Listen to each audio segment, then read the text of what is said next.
Отандық электроэнергияның жаңа дәуірі басталды. Кентау трансформатор зауыты қуаты 63 мың киловатт өндіретін қондырғы шығарды. Құрылғы бір мезетте бүкіл ауданда электроэнергиясымен жабдықтап, қажетті қуатты өндіре алады. Бұған дейін тек ТМД бойынша Украинада ғана шығарылатын қондырғы енді өз елімізде де өндіріле бастады.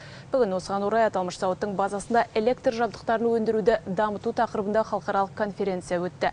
Оған ТМД аумағындағы трансформатор шығаратын зауыттың мамандары да қатысты. Кентау трансформатор зауытының тарихы өткен ғасырдың 60 жылдарынан бастау алады. Содан бері өндіріс орны электр жабдықтарын шығарумен айналысады. Бүгінде алып кәсіпорын еліміздегі трансформатор шығаратын бірден-бір мекемеге айналған. Мұнда 350-ден астам түрлі ток кернеуіне арналған құрылғы жиналады. Жұмысшылардың барлығы жергілікті азаматтар, ал жас мамандар осы жердегі колледжден дайындалады. Енді біз қызығушылығы біз студенттердің жаз мезгілінде 2 ай демалғанда осында 35 мыңнан 50 мыңға айлық төленеді, бір рет ыстық тамақ беріледі және тегін киім беріледі. Нәтижесінде олар осы зауытқа бітірушілердің барлығы 100% жұмыспен қамтамасыз етіледі. Қазір елімізде электр жабдығын жинаумен санаулы ғана кәсіпорын айналысады. Оларға жергілікті биліктен қолдау көрсетілгенмен ішкі нарықты толық қанағаттандыра алмай отыр. Сондықтан бұл бағытта мемлекет тарапынан барынша көмек керек. Тиісті қаржы аударып, тасын өрге домалатуға жағдай жасау қажет. Мұны халық қалаулылары да қолдап отыр.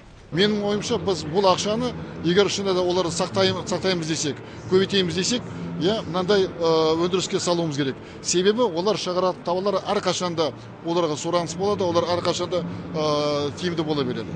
Халықаралық жиынға Ресей, Беларусь, Қырғызстан және Өзбекстан елдерінен бірқатар қонақтар келді. Олар электр энергиясы құрылғысын дайындау және оны жинау бағытында тың ойлармен бөлісті. Мәселен, Қазақстанда электр құрал жабдықтарын өндірісі енді қана ілгерілеп келеді. Тек өткен жылы осы салада өндірілген тауардың жалпы құны 88 миллиард теңгені құраған. Бұл жалпы өнімнің 17% ғана. Жалпы өнім құрамы 859 миллиард теңге болды. Яғни бұл 10%-ды құрайды. 10%-дан сәл жоғары.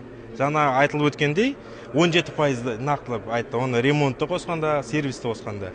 Бұл отыр, яғни үлесі біздің сіздің сұрағыңызға 17% деп айта аламыз. Қазір Кентаудағы трансформатор зауыты ішкі нарықты толық қанағаттандырған. Енді қосымша дайын өнімді шетелге шығаруды қолға алған. Пернебек Біләлбек, Еркін Оразбаев, Қазақстан бірінші арнасы, Оңтүстік Қазақстан облысынан.